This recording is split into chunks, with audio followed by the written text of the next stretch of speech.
오늘은 여의도 순복음교회와 이영훈 목사는 자유대한민국의 적이 되었나? 이런 제목으로 말씀을 드리겠습니다. 오늘 말씀에 부제목을 붙이면 여의도 순복음교회와 이영훈 목사는 왜 사회 정의와 체제 전쟁을 외면하는가? 이런 제목을 붙일 수가 있습니다. 여러분, 제가 이런 글을 받아서 또 카톡에 올려놓기도 하고 그랬습니다. 여러분도 아마 보셨을지 모르겠습니다. 자유수호 국가원로회의 호회 1호, 그리고 이런 내용이 적혀 있습니다. 걸을 수 있는 자는 다 나오라. 지금 왼쪽에 지난 10월 3일 날 있었던 역사적인 그런 국민 총궐기 대회가 있었습니다. 거의 100만 이상이 되지 않는가 이렇게 생각이 됩니다. 걸을 수 있는 자는 다 나오라. 그리고 이렇게 말이 이어집니다.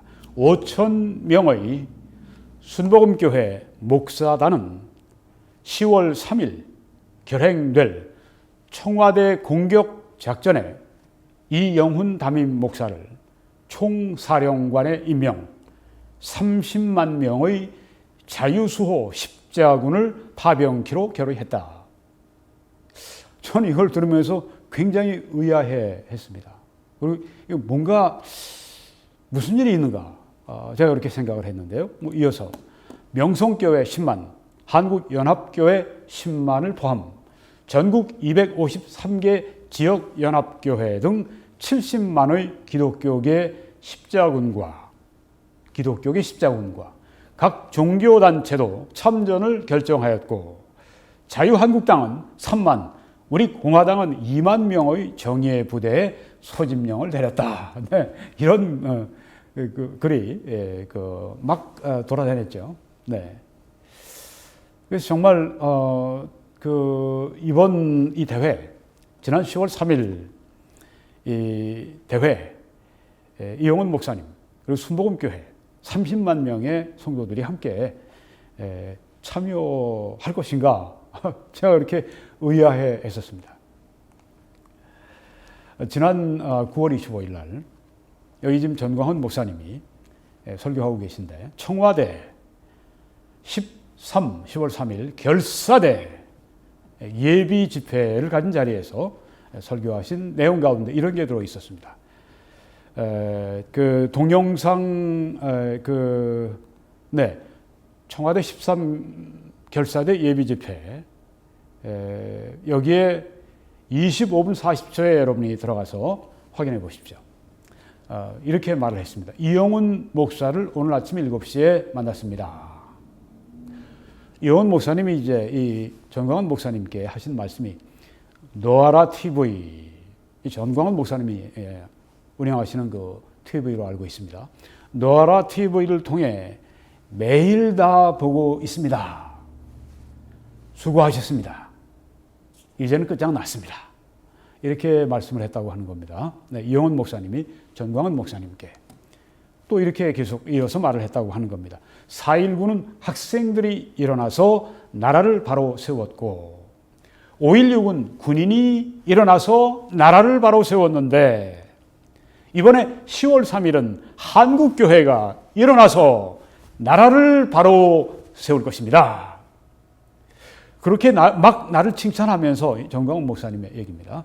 그렇게 막 이영훈 목사님이 자기를 칭찬하면서 10월 3일 날 반드시 끝장내기 위하여 순복음 교회에서 30만 명을 동원해 준다고 그래요.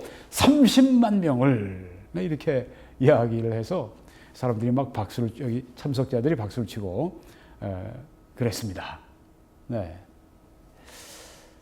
이걸 보고 정말 조금 전에 그 글도 보고 이번에 정말 이영훈 목사님도 나오고 순복음교회에서 30만 명, 거기가 뭐 교회가 크니까 30만 명 동원할 수 있죠. 그래서 30만 명이라고 해도 정말 이번엔 나오나 그런 생각을 제가 가졌습니다. 네. 뭐 여기서 얼마만큼 이영훈 목사님이 전광훈 목사님께 말씀한 게 정확하게 전달이 됐는지 뭐 제가 직접 들어보지 않았으니까 100% 잘 모르죠. 그렇지만 이렇게 지금 전광훈 목사님이 이야기를 했습니다. 여러분들이 확인 한번 해보시기 바랍니다. 그런데 10월 1일에 이 CBS 기독교 방송 TV에 CBS 뉴스에 지금 좀 전에 전광훈 목사님이 언급한 내용을 이제 다루고 있습니다. 전광훈 목사 대규모 집회 논란 10월 3일에 여의도 순복음교회 동원설 부인 30만 명을 동원해서 온다고 했는데 뭐 조금 전에 그 처음에 제가 소개해드린 그 한국 원로회 거기에 그 글도 그렇고 정광훈 목사님도 그렇고 근데 여의도 순복음교회에서는 이 동원설을 부인했다 이런 내용의 뉴스를 하는 것입니다. 여러분들 이거 10월 1일자 CBS 뉴스니까 들어가서 여러분이 보시면 확인할 수 있습니다. 제가 직접 좀 보여드리기도 싶은데 또 그렇게 되면 또 무슨 그 판권 문제 이런 것 때문에 거기에 제가 휩쓸리고 싶지가 않아서 제가 그냥 거기에 있는 내용을 제가 소개해드립니다. 여의도 순복음교회는 30만 명 동원하는 동원서를 공식적으로 자료를 내서 부인했다. 문재인 하야 1000만 명 서명 운동 그때 이제 모일 때 이런 또 목적이 있었습니다.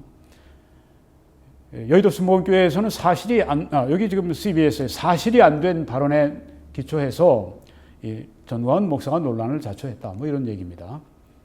여의도 순복음교회에서는 공식적으로 기도회 동원서를 부인했다. 거기에 있는 내용은 여의도 순복음교회는 공식적으로 기도회 참석을 결의한 적이 없다며 전광훈 목사의 주장을 부인했다. 그렇게 말을 했습니다. 뭐 공식적으로 기도회라고 했지만 사실은 뭐 그때가 기도회 앞서 있고 그 다음에 또 그 문재인 하야 축구 대회 그것을 또 하는 것이죠. 그걸 기도회라고 이렇게 표현한 것입니다. 교회 측은 기도회 참석은 그들의 희망일 뿐, 뭐 정광훈 목사님 측의 희망일 뿐, 순복음교회 장로회와 당회 입장은 전혀 아니라며, 우리 장로회, 당회 입장은 전혀 아니다. 이렇게 부인했습니다. 남녀선교회와 교구를 비롯한 어느 기관에서도 인원 동원을 위한 지침을 내리지 않았다고 말을 했다. 이렇게 보도를 했습니다.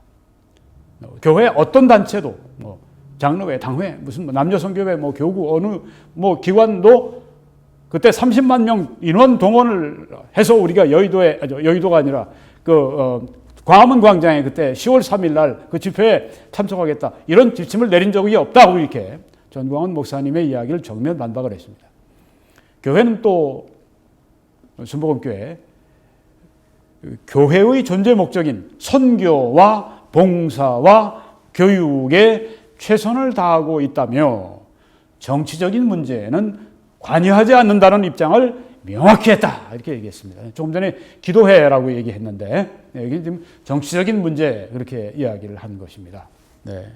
그날 모임이 먼저 사전에 기도회가 있었고 그 다음에 또 그 정치적인 집회가 있었고 또 시청 앞에서는 또 다른 교회들이 또 모여서 또 기도회를 했고 그래서 저는 순복음교회에서 이영훈 목사님이 나오고 또 30만 명이 동원된다고 그래서 어느 쪽에 기도회를 말하는가 생각도 했는데 하여튼 지금 이렇게 된 것입니다. 완전히 우리는 거기에 나간다고 얘기한 적이 없다. 우리는 안 나간다. 거기에 참석하지 않는다. 이렇게 아주 딱 선을 그은 것입니다. 자, 정광훈 목사님하고 이영훈 목사님이 개인적으로 만나서 대화할 때 무슨 내용인지는 제가 그냥 들은 정도밖에 모릅니다. 그렇지만 여기에 지금 이 공식적인 입장은 순복음교회 또 교회를 대표하는 이영훈 목사님의 분명한 아주 공개적인 공식적인 그런 입장입니다. 우리는 전광훈 목사가 인도하는 그런 기도회 혹은 그런 어떤 이 집회에 우리는 10월 3일에 참석하지 않았다. 이런 것을 명확하게 보여주고 있습니다. 여러분, 지난 10월 3일 날, 여기 시간으로는 지금 10월 6일입니다. 3일 전이에요. 한국 시간으로는 불과 4일 전입니다. 국민총궐기라고 하는 것은 이제 펜앤마이크에서 사용한 용어를 제가 그냥 쓰는 것입니다. 정광훈 목사님이 이제 13혁명 이렇게 이야기를 합니다. 어떤 분은 서울혁명 그렇게 이야기를 하기도 합니다. 이때 정말 국민이 총궐기했습니다. 보수 우파뿐이 아닙니다. 주로 시니어들, 연세가 많으신 분들만이 아닙니다. 젊은이들도 굉장히 많았다고 합니다. 유모차를 해서 아이를 태우고 나온 가족끼리 나온 그런 모습도 보였고, 정말 국민이 총궐기하는 중도 측에 속한 분들도 많이 나왔고, 국민이 총궐기한 그런 대회였었습니다. 여기 여러 가지 핵심 주제가 있지만 그 중에 두 가지를 얘기한다면 사회 정의를 부르짖는, 그리고 이 자유민주주의 체제냐 아니면 사회주의 체제냐를 놓고 체제 수호하고 체제 전쟁을 벌이는, 그 다음에 헌법 유린, 그래서 법치 수호, 여러 가지 있죠. 외교, 국방, 그런데 이 두 가지만 제가 오늘 집중적으로 말씀드리려고 합니다. 사회 정의를 부르짖고 체제를 수호하겠다고 하는 그런 이 국민 총궐기 대회였었습니다. 좀 사진을 좀 보여드리면, 그때 지금 여기 충무공 이순신 장군 동상 앞에 지금 포진해 있는 여기 정광훈 목사님이 주도하는 그 대회에 참석한 인원들입니다. 여기 보니까 지금 프레스센터 앞에 저기도 쫙 힘들어서 있고요. 나중에는 이제 찾길도 없어요. 거기 다 메워버리죠. 청년들도 일어났습니다. 조국을 개혁하라. 청년들 가운데 변화가 일어나고 있습니다. 반가운 소식입니다. 여긴 지금 시청 옆에, 거기도 쫙, 앞으로는 저기도 다 덮입니다. 도로가 다 덮입니다. 그리고 세종문화회관 앞에도 이렇게 가득히 지금 매곡하게 지금 차 있습니다. 곳곳에 역사상 대한민국이 건국된 이래 최대 집회로 이렇게 모여서 이 분노를 표출하고 있고 자유민주주의를 수호하려고 하는 우리 국민들의 모습을 이렇게 여기서 볼 수가 있습니다. 광화문 광장, 기회는 평양스럽고 과정은 공산당 같고 결과는 정원이 날아갔네. 이렇게 아주 풍자를 시원하게 하는 그림이 여기 있고, 또 자유미디어 아주 진실한 이런 언론인들이 조국 아웃, 편파방송 아웃 이렇게 쓴 것을 보이면서 시위하고 있습니다. 나는 악마를 보았다. 이런 카드도 있습니다. 문재인, 조국, 민주당, 종북 좌파, 토착 빨갱이 등 나는 악마를 보았다.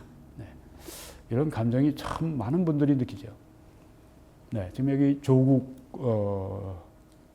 지금 이렇게 그 범죄 피의자로 묶어서 호송하는 그런 퍼포먼스를 지금 하고 있습니다. 사회 정의를 부르짖는 아주 국민들의 원초적인 부르짖음이죠. 먼저 이 10월 3일 날 이 대회는 사회 정의를 부르짖는 그런 측면이 강했습니다. 제가 지난번에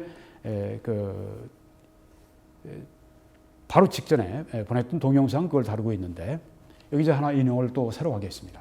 1만 명 시국 선언, 교수 1만 명 이상이 시국 선언을 했습니다. 교수로서 최소한의 윤리도 없는 조국에 대한, 지금의 법무부 장관 조국에 대한 분노이다. 10월 5일 조선닷컴에 나온 기사니까 따끈따끈한 그런 기사입니다. 아무튼 주말 이런 칼럼인데요. 시국 선언 앞장선 최원목 교수, 조국 54세입니다. 법무부 장관을 둘러싼 논란은 우리 사회에 온갖 기록을 남겼고 또 남기는 중이다. 그 기록 중 하나는 조 장관의 동료 교수들이 세우고 있다. 조국 법무부 장관 임명 철회를 요구하는 시국 선언문에 동참한 전국 대학 교수가 1만 명을 넘겼다고 주최 측이 3일 밝혔다. 1만 명이 넘었습니다. 지난달 27일에는 4,366명이 교수 4,366명이 실명을 공개하며 최순실 게이트 당시 박근혜 전 대통령 하야 촉구 시국선언, 그때는 3,130명인데 그것을 거의 1000명, 1200명 이상 넘어선 4366명이 이제 시국 선언을 했다고 하는 겁니다. 실명으로. 실명을 다 드러내지 않았지만 10,000명 이상이 또 교수들이 시국 선언을 했고요. 시국 선언을 주도한 사회 정의를 바라는 전국 교수 모임, 줄여서 정교모입니다. 관계자는 정교모 홈페이지 등을 통해 시국 선언에 서명한 교수가 1만 1,000명을 넘겼다. 뭐 역사적인 일이죠. 네, 이런 일이 어디 그동안 대한민국 70년사에 어디 있었습니까? 본인 확인을 거쳐 정확한 숫자를 공표할 것이다. 이렇게 말을 했습니다. 전문직, 엘리트들이 같은 직종의 과오를 지적하는데 소극적인 풍토를 고려해 볼 때 조 장관 비판에 동참한 교수들 규모는 이례적이다. 이렇게 보도를 했습니다. 네. 대단한 사건입니다. 네. 이렇게 비판을 했는데요. 집회의 가장 앞줄에서 조 장관을 비판하고 발언한 교수 중에 최원목 이화여대 로스쿨 교수가 있었다. 이분은 54세네요. 그러니까 이 조국보다 한 살 아래입니다. 최 교수는 학계에서 개혁 성향 법학자로 꼽힌다. 이 말은 좌파란 얘기입니다. 평소 공개적으로 검찰 개혁이 필요하다는 주장도 여러 차례 했다. 서울대 법대 84학번으로 조 장관의 동문 후배이기도 하다. 조국과 또 여기에 지금 이 최 교수 같은 서울대 출신 뭐 한 살 차이, 네. 동문 후배이기도 하다. 직업상 교수, 이념 좌파로 보나 학연으로 보나 서울대 조 장관 편에 서도 이상하지 않을 인물이 그 반대편에 서서 목소리를 높인 것이다. 그래서 제가 오늘 여러분들에게 이 기사를 소개해 드리는 것입니다. 뭐 보수 우파가 반대하는 건 조국을 반대하는 건 당연하죠. 네. 뭐 중도에 있는 국민들이 또 조국의 이런 그 치부를 보고 이런 그 비도덕적인 모습을 보고 그 분노하고 반대하는 거 당연합니다. 그런데 여기 직업이나 이념이나 학연으로 볼 때는 조 장관 편에서도 괜찮을, 이상하지 않을 그런 사람이 지금 오히려 아주 강력히 반대를 한단 말이죠. 그렇다면 어떻게 그 많은 교수가 시국선언에 동참한 겁니까? 물어보니까 개인적으로는 그분, 이 조 장관을 그분이라고 호칭을 했습니다. 그분이 교수라는 직업이 갖춰야 할 최소한의 윤리를 전혀 갖추지 못한 것에 많은 교수가 분노한 게 아닐까 합니다. 네, 조국이 최소한의 윤리, 교수로서 최소한의 윤리를 전혀 갖추지 않은 것 때문에 교수들이 이렇게 지금 분노하고 11,000명이나 이렇게 서명을 했다. 그럼 그 최소한의 윤리, 그게 뭡니까? 물어보니까 교수는 가르치는 학생을 공정하게 평가해서 포상하고 각자 능력에 걸맞은 기회, 그러니까 인턴십 같은 걸 제공해 주는 역할을 합니다. 그분은, 여기 조국은 같은 교수인 아내 정경심과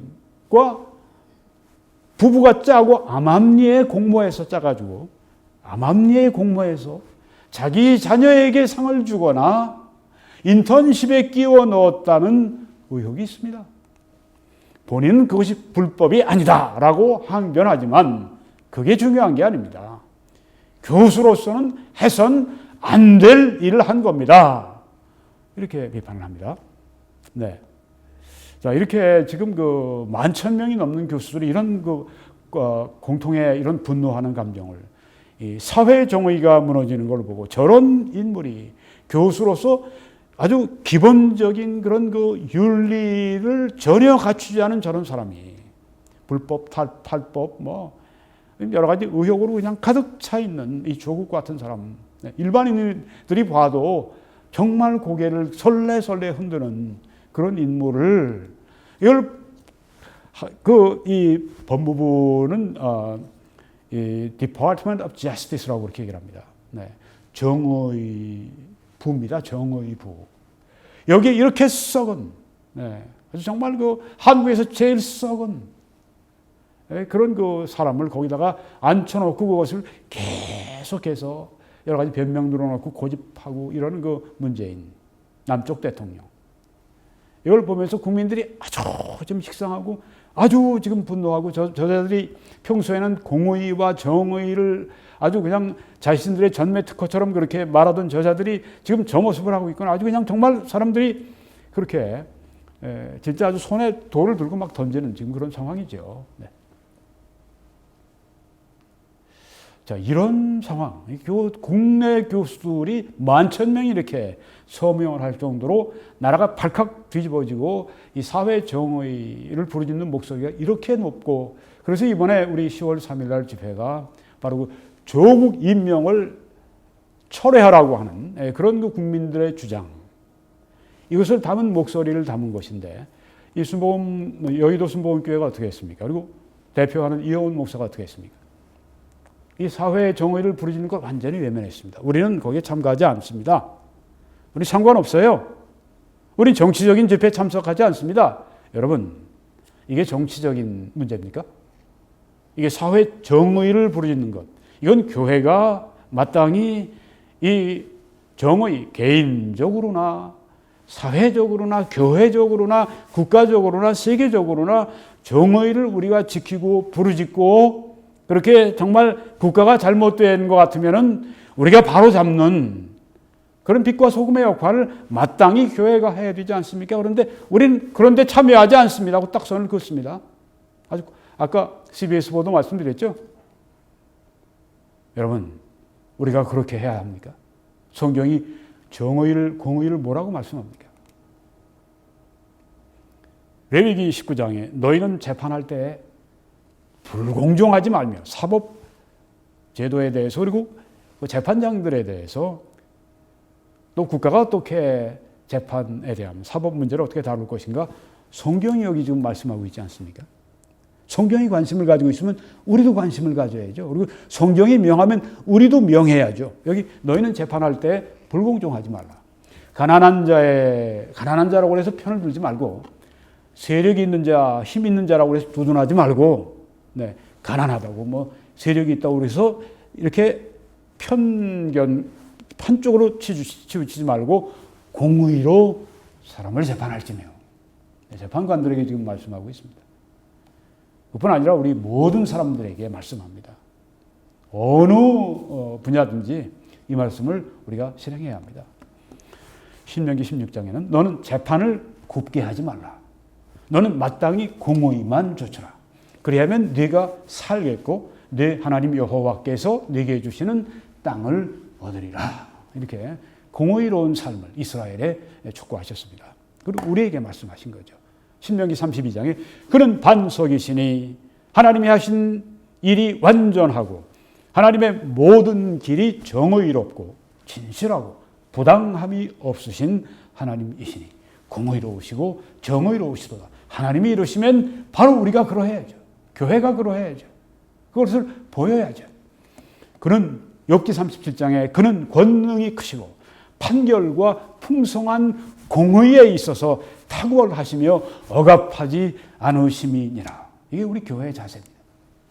시편 15편에는 정직하게 행하며 공의를 실천하며 그의 마음에 진실을 말하며, 시편 37편에는 여호와께서 정의를 사랑하신다고 했습니다. 시편 19편에는 여호와의 교훈은 정의로움으로 마음을 기쁘게 한다고 했습니다. 시편 이사야 45장에는 나 여호와는 의를 말하고 옳은 것을 알리느니라고 말씀을 했습니다. 시편 89편에는 공의와 정의가 주의 보좌의 기초라. 인자함과 진실함이 주 앞에 있나이다. 시편 106편에는 공의를 지키는 자들과 항상 의를 행하는 자는 복이 있도다고 이렇게 공의를 계속 강조하고 있습니다. 잠언 29장에는 왕은 공의로 나라를 견고케 하나, 나라가 공의가 있어야 나라가 견고해집니다. 나라가 불공정하고 불의하게 되면 나라는 약화되는 것입니다. 그래서 우리 그리스도인들이 공의를 교회뿐 아니라 사회까지 공의가 실천되도록 우리가 지켜야 합니다. 나라가 견고하지 못하면 교회도 함께 거기에 악한 영향을 받게 되는 거 우리가 너무 잘 알지 않습니까? 이사야 1장에 선행을 배우며 공의를 구하며 억압받는 자를 도와주며 고아를 옹호하며 과부를 위하여 변호하라고 우리들에게 교회에 그렇게 명하고 계시지 않습니까? 스바냐 2장에서는 여호와를 찾으며 공의와 겸손을 구하라. 너희가 혹시 여호와의 분노의 날에 숨김을 얻으리라고 말씀을 하지 않습니까? 마땅히 교회는 사회 정의를 부르짖어야 됩니다. 한국에 있는 모든 사람들이 그 편에 속하지 않은 모든 공정한 마음을 가지고 있는 모든 사람들이 어떻게 저런 자가 공의를 집행하는 그 수장을 맡을 수가 있는가라고 상식적으로 개탄하고 도덕적으로 개탄하고 있는데, 그리고 거기에 대해서 이렇게 의사들은 시국 선언을 11,000명 이상이나 하고, 또 이 국민들은 뭐해서 이렇게 10월 3일 날 큰 대회를 열면서 정부에 공의를 행하라고 그렇게 외치는데 우리 거기 참여하지 않습니다. 그건 그들의 바람일 뿐 우린 참 이렇게 어떻게 할 수 있습니까? 근데 왜 우리 여의도 순복음교회만 가지고 자꾸만 그럽니까? 김홍기 목사 당신은 뭐가 우리하고 좀 이렇게 어긋나는 게 있습니까? 저는 전혀 그런 거 없습니다. 저는 순복음교회 여러분 사랑합니다. 이용훈 목사님도 사랑합니다. 여러 가지 면에서 참 훌륭한 분이라고 생각합니다. 순복음교회 또 한국 사회에 많은 공헌을 했습니다. 그렇지만 이런 정말 사회 정의가 이렇게 시궁창에 빠져 있는 이런 이때 왜 발언을 하지 않습니까? 한국 사회가 썩어지고 이렇게 되는 것에 대해서 교회가 왜 책임을 못 느낍니까? 가난한 자들 돕는 것 잘하는 것입니다만은 정말 교회가 할 일이 그것뿐일까요? 사회의 빛과 소금 되는 일이 그것뿐일까요? 이렇게 적은 수의 교회들이 일어나서 이렇게 하면 이렇게 좀 한국이나 세계를 대표해서 제일 큰 교회가 무게를 실어주고 힘이 돼주고 함께 한국 사회를 정화하고 이런 일에 나서야 하지 않습니까? 만약에 미국에서 지금 이런 일이 일어난다, 이렇게 부정한 사람을 그 법무부 장관으로 시킨다 할 것 같으면요, 미국 교회 가만히 있지 않습니다. 사회는 말할 것도 없고 한국 교회 이게 뭡니까? 그래서 제가 말씀드리는 겁니다. 순복음교회가 세계에서 제일 크다고 하잖아요. 인력이나 재정적인 모든 거나 얼마나 많은 힘이 있습니까? 그러면 사회를 깨끗하게 하고 사회를 그렇게 지키는 그 일을 위해서 좀 써야 되지 않겠습니까? 대표 주자가 그 일을 안 하기 때문에 제가 자꾸만 책임을 일깨우기 위해서 이 말씀을 드리는 겁니다. 개인적으로 삐뚤어진 마음 전혀 그런 거 아닙니다. 여러분이 10월 3일 국민 총궐기, 이것은 또한 체제 전쟁입니다. 자유민주주의를 지키겠다고 여기 지금 자유시장 경제를 지키겠다고 여기 지금 나온 분들입니다. 법치주의를 지켜내겠다고 여기 나온 분들입니다. 그게 아니라 자유 빼버리고 사회주의 체제로 가자. 사회주의의 끝이 어딜까요? 물론 저는 적화 통일이라고 봅니다. 사회주의의 끝이 이제 북한인데, 북한은 지금 아주 견고하게 지금 한 팀이 되어 있습니다. 남한은 지금 아주 갈기갈기 지금 분열되어 있습니다. 찢어지고 분열되어 있습니다. 체제 전쟁. 이것 때문에 이번에 또 모인 것입니다. 자유민주주의를 지키겠다. 자유시장 경제를 지켜내겠다. 오늘 이 한국의 기적을 이룬 20세기, 21세기의 최대의 세계사의 기적 중에 하나인 한국의 이 발전. 이걸 지킬 뿐 아니라 더 발전시켜서 우리가 세계사에 중요한 공헌을 하겠다. 이렇게 마음먹은 분들이 여기 계신 분들입니다. 얼마나 고귀한 싸움입니까? 어떤 분은 성전이라고 하는데 진짜 거룩한 전쟁이에요. 제가 한 가지 인용을 하겠습니다. 이건 중앙일보에 난 기사입니다. 강찬호의 직격 인터뷰. 원조 친노 김병준이 보는 조국 사태와 문 대통령, 이런 제목입니다. 김병준 씨가 이제 인터뷰를 했는데 이분은 원조 친노입니다. 노무현 정부의 대표적인 인사 가운데 한 분입니다. 출처 중앙일보, 김병준, 문정부 전체주의로 치닫고 있어. 현실 직시해. 여러분 보십시오. 좌파, 진보, 거기에 대표적인 사람 가운데 하나 김병준 씨가 보는 것은 지금 문재인 정부가 전체주의로 totalitarian government, 전체주의 정부로 지금 향해 가고 있다. 이렇게 보고 있습니다. 많은 사람들이 이걸 모르고 있습니다. 적당히 보수가 된 사람도 몰라요. 많은 교회들이 이걸 또한 지금도 모르고 있습니다. 얼마나 이 문재인 정부가 무서운 정부인지. 성경에 나오는 7머리 10뿔 짐승, 괴물로 지금 문재인 정부가 가고 있는 것을 직시하지 못하고 있습니다. 앞으로 6개월 정도 지나면 4월 15일 날 완전히 분수령을 이루고 완전히 판가름 나는데 깨어나야 합니다. 그래서 제가 이런 설교를 하는 것입니다. 인용을 하겠습니다. 조국 법무부 장관을 고집스레 안고 가는 문재인 대통령의 흉중은 무엇일까요? 이렇게 물어보니까 김병준 씨가 말합니다. 노무현 청와대에서 2년간 정책실장을 지내며 같은 기간에 민정시민사회 수석을 역임한 문 대통령, 그때 문 남쪽 대통령이 이 노무현 정부에서 바로 이 김병준 씨와 함께 일을 했습니다. 머리를 맞댔던 김병준 전 교육부총리를 만나 얘기를 들어봤다. 그는 김병준 씨는 문재인 정부는 노무현 정부와는 가치도 정책도 인적 구성도 완전히 다른 별개의 권력입니다. 자, 오늘 제가 이분의 얘기를 조금 더 충분히 소개해 드립니다. 왜냐하면은 문재인 정부의 성격을 잘 우리가 이해하는데 지금 여기 그 좌파, 진보 여기에 속한 분이 하는 이야기입니다. 이 문재인 정부가 국민의 자유를 줄이고, 그러니까 자꾸만 자유민주주의에서 자유 빼지 못해서 아주 그냥 안달을 하고 있죠. 자유 빼지 못해서. 국민의 자유를 줄이고 정부의 권력 확대를 추진하는 국가주의 정권인데 이렇게 우리한테 바르게 말해주고 있지 않습니까? 조국 사태를 거치면서 전체주의로 치닫는 경향까지 보여 극히 우려스럽다. 전체주의. 문재인 정부가 국가주의를 넘어서 전체주의로 가고 있다. 그 핵심 징조가 옳고 그름에 대한 판단을 하지 않게 된 거다. 특히 진보 지식인들 사이에서 조국을 놓고 다른 의견을 말하면 즉각 배신자로 매장된다. 김병준 씨의 말입니다. 김경률 참여연대 소장, 진보논객 진중권 씨까지도 이분들이 비판하니까, 조국을 비판하니까 예외가 될 수 없다.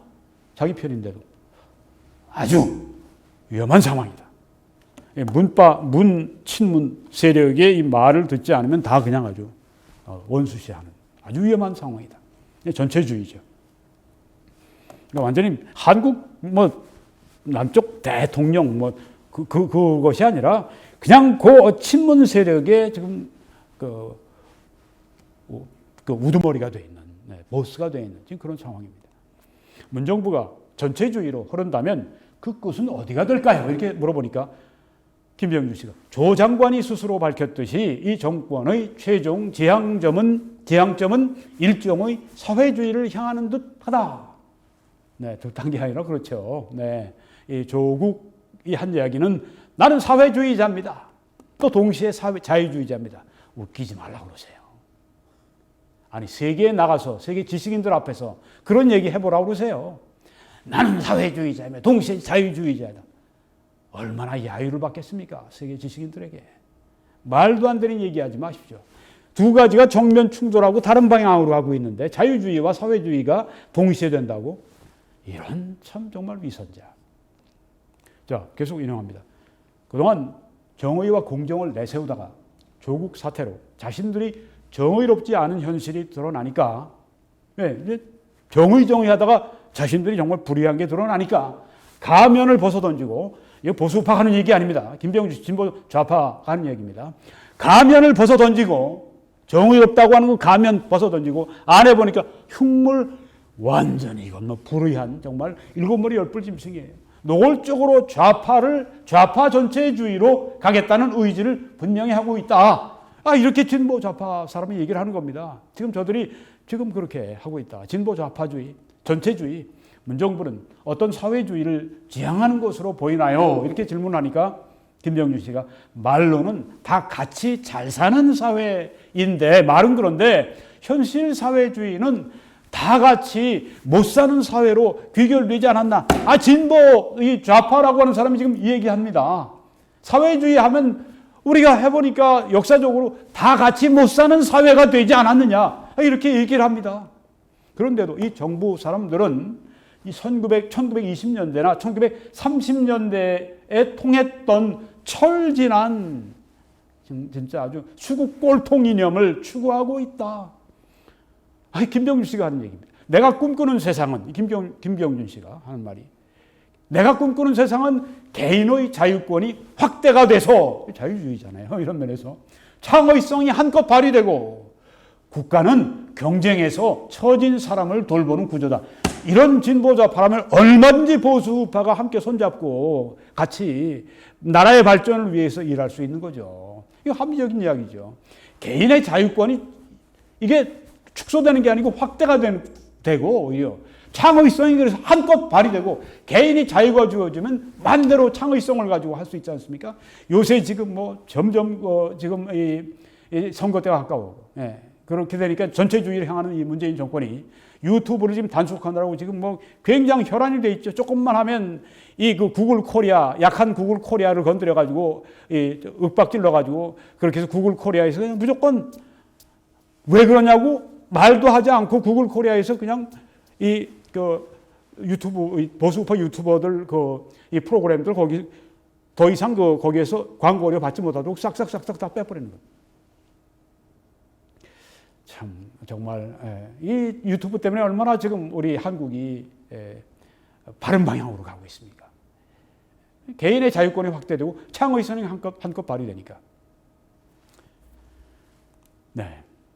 그런데 문정부는 개인과 기업의 자유를 억압하고, 여기 교회도 들어갑니다. 개인과 교회와 기업의 자유를 억압하고,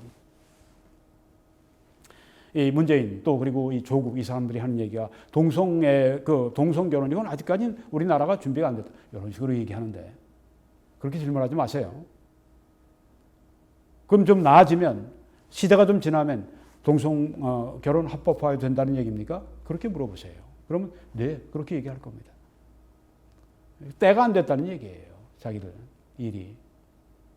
하여튼 개인과 기업과 교회와 사회의 자유를 억압하고, 문정부가 국가가 모든 것을 통제하는 전체주의로 가고 있다. 김병준 이야기입니다. 흔히 문재인 정부를 노무현 정부와 원무현 정부 후신으로 보는데 두 정부는 완전히 다르다. 네, 조금 좀 이야기를 들어보겠습니다. 노 대통령은 가족들이 금전을 수수한 사실을 전혀 몰랐지만, 내게 노무현 씨가 하는 얘기는 그렇다고 내가 책임을 면할 수 없다. 이렇게 보았습니다. 양심 있는 거죠. 문재인 정부의 아이콘이라는 조국과는 딴판이다. 표창장이나 표창장이니 펀드니 다 가족들이 했다면서 피해가려 하는데 조국이 도덕적인 책임이 없습니까? 김병준이 물어보는 겁니다. 어려울 때마다 노무현을 팔며 표몰이를 해온 사람들이 노무현과는 전혀 다른 행동을 하고 있다. 또 노 대통령은 자유를 존중하고 국가 권력을 줄이려 노력했고 스웨덴이 롤 모델이었다. 반면 문 정부는 노조와 참여연대 같은 이념 세력에다 운동권 출신이 주류다. 그래서 자유를 억누르고 국가 역할을 키우는 전체주의, 그쪽으로 지금 가고 있다고 하는 것입니다. 아주 한국 사회 최악의, 아주 그냥 급진적 좌파, 거기에 지금 그 사람들이 지금 끌고 가는 한국이 지금 이 모양, 이 꼴로 망가지고 있는 것입니다. 멸망의 길로 가고 있습니다.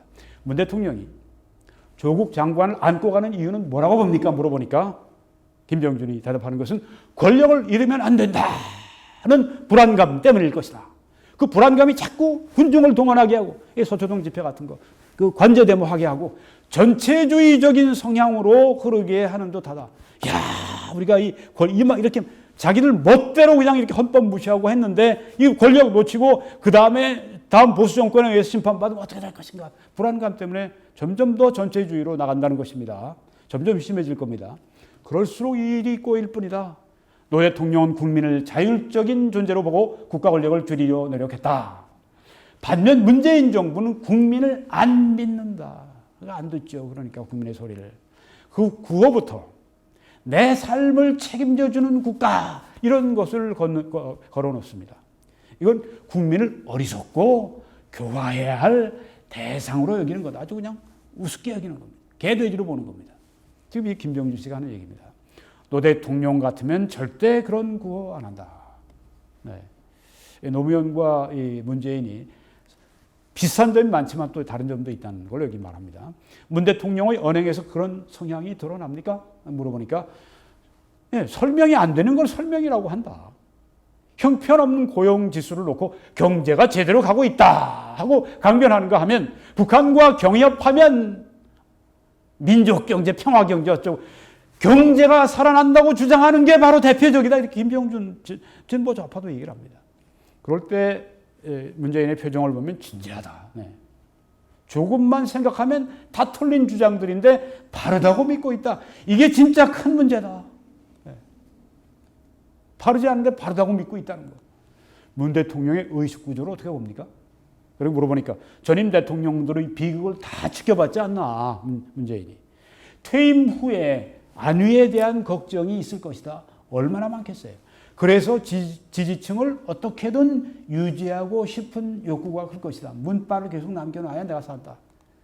그러나 그 사람들이 문 대통령과 끝까지 같이 가줄까? 아니다. 예컨대 노조 세력은 정부로부터 뭘 자꾸 얻어내야 하는데 정부가 그렇게 무한정 줄 수는 없다. 결국 정권 말기가 되면 노조는 차기 대권 주자에 붙게 된다. 지지율 빠지고 국민의 욕먹기 십상인 현직 대통령은 버리는 것이다. 노무현 지지층과 친문재인 지지층은 어떻게 다릅니까? 다르다. 친노는 노무현 대통령을 좋아해 자발적으로 모인 시민 집단인 반면 친문은 문 대통령이 2012년 대선에 출마할 당시부터 그를 옹립한 민주노총과 참여연대와 통합진보당 세력 등이 주축이다. 여기 더 나오면은 전교조. 스스로는 집권을 못하니 노무현의 상징성을 지닌 문재인과 합체한 거다. 친노는 개인적 집합이지만 친문은 고도로 조직화된 세력이다. 친문은 더 이념적이고 훨씬 더 강력하다. 무서운 것입니다. 노무현 정부는 노동 세력과 엄청나게 싸웠다. 한미 FTA를 놓고 정부와 노조가 격돌한 게 대표적이다. 반면 문재인 정부는 노동 세력이 아예 정권 내부에 들어와 있다. 권력을 노조와 공유하고 있는 거다. 그러니 문 대통령은 이들을 내칠 수 없고 정책에도 자율성이 없을 수밖에 없다. 야당이 차기 총선이나 대선에서 이겨도, 이게 문제입니다. 친문들과 싸움은 끝나지 않을 것이다. 우리가 이겨도 싸움이 안 끝난다. 친문이 왜 이리 똘똘 뭉쳐 정권을 뒤흔드냐면 국가 권력이 워낙 크기 때문이다. 국가 권력을 장악하려고 악을 쓰다 보니 일체의 의견을 인정하지 않고 똘똘 뭉쳐 전체주의로 흐르게 된다. 이렇게 얘기를 했습니다. 네, 여기 지금 이 김병준 진보 또 좌파를 대표하는 이분이 지금 이렇게 같은 극단적 급진적 좌파 세력인 문재인 세력을 지금 비판했는데요. 이제 이렇게 사회주의로 가겠죠. 내년 4월 15일에 선거에서 압승하면. 그리고 이제 북한과 이제 계속해서 서로 함께 합작을 하겠죠. 그러면서 이제 북한의 지배를 받는 구조로 바뀌어 가게 될 것입니다. 핵무기를 가지고 있죠. 거의 주사파 종교가 있죠. 아주 무서운 시점입니다. 아주 위험한 시점입니다. 그래서 우리가 지금 깨어나야 할 그런 때입니다. 보십시오. 깨어난 우리 국민들, 특별히 기독교인들이 지금 왼쪽에 효자동 청와대 옆에 밤새고 농성하면서 지금 철야기도 하면서 이렇게 24시간 여기서 투쟁 6박 7일 하고 있습니다. 왜 이렇습니까? 이분들이 정말 국민의 분노를 대신하고 있고 또 하나님 앞에 분노만 하는 게 아니라 그걸 하나님 앞에 지금 올리고 있습니다.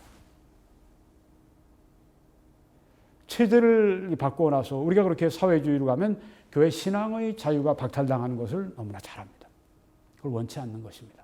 우리 기독교인들이. 적화 통일되면요, 이 기독교인들 상당수가 죽어나갑니다. 피바다가 됩니다. 잘 지어놓은 교회당들 다 그거는 이제 공산당들이 차지해버립니다. 우리 한국의 평양의 장대현 교회 다 허물어버리고 북한 공산화되고 난 다음에 거기에 지금 만수대 궁전이 그런 게 다 김일성 큰 동상이 거기에 있고 십자가를 다 없애버리고 그러지 않습니까? 이렇게 위험한 때 일어나야 하지 않겠습니까? 그래서 이번에 한국교회 기도의 날, 왼쪽에 13 광화문 100만 집회 이런 거 다 기독교인들 여기 지금 뭐 있는 우리 공화당 또 맨 왼쪽 오른쪽에는 또 그 자유한국당 뭐 다 포스터들인데요. 기독교인들이 다 지금 아주 여기에 속속들이 들어가서 지금 이 운동을 벌이고 있습니다.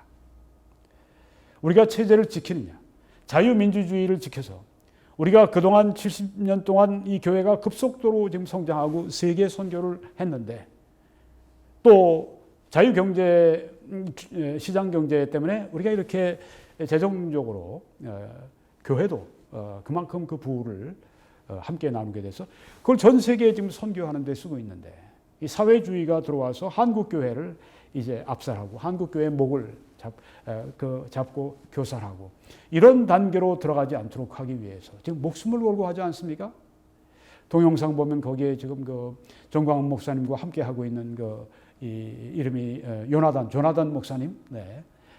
뭐 아주 목에 피가 났다고 그러시더라고요. 목을 막 둥둥 감고, 네.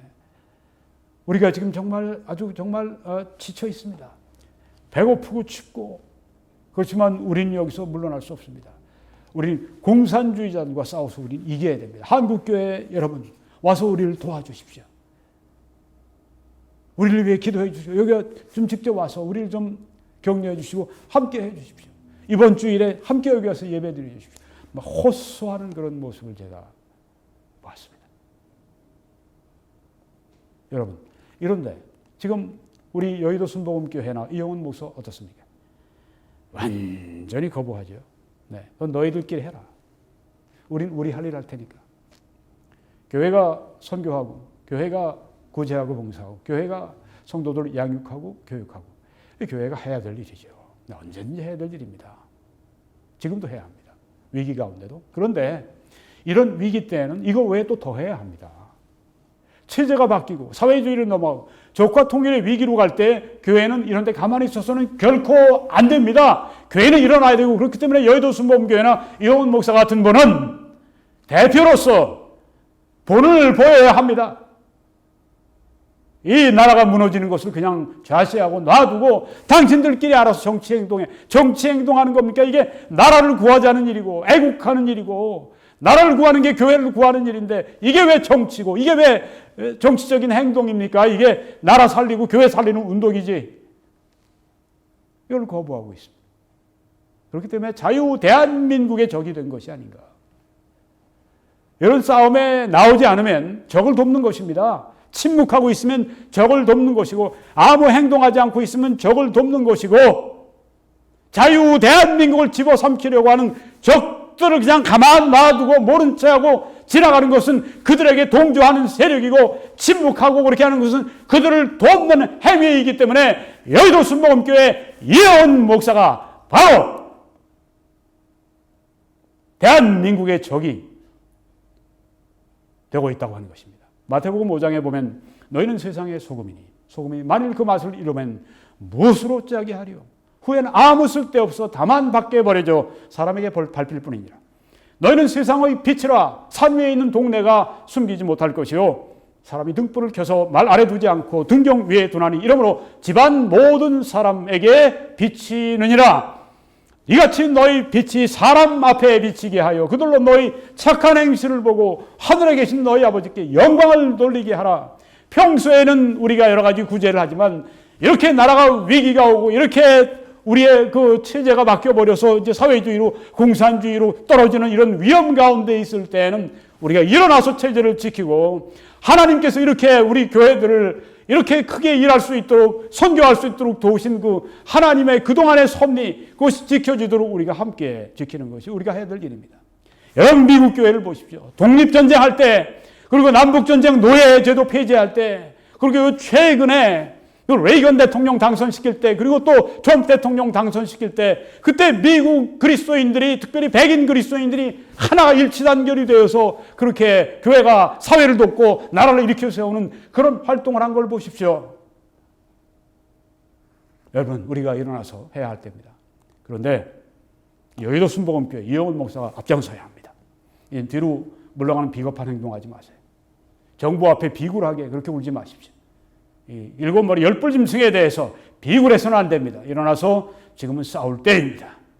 여의도 순복음교회와 이영훈 목사는 자유 대한민국의 적이 되지 말고 자유 대한민국을 수호하는 그런 자랑스러운 크리스천들이 되어주시기를 주의 이름으로 간절히 부탁합니다. 하나님께서 이 동영상을 쓰시기를 바랍니다. 여러분들이 보시고 주위에 많이 좀 전파해 주시기를 바랍니다.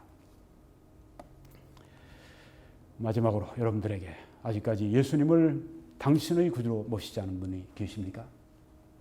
오늘 그렇게 하시고 구원 받으십시오. 하나님의 크신 축복이 여러분들과 함께 하시기를, 우리 대한민국의 한민족에 함께 하시기를 간절히 기도하고 축원합니다.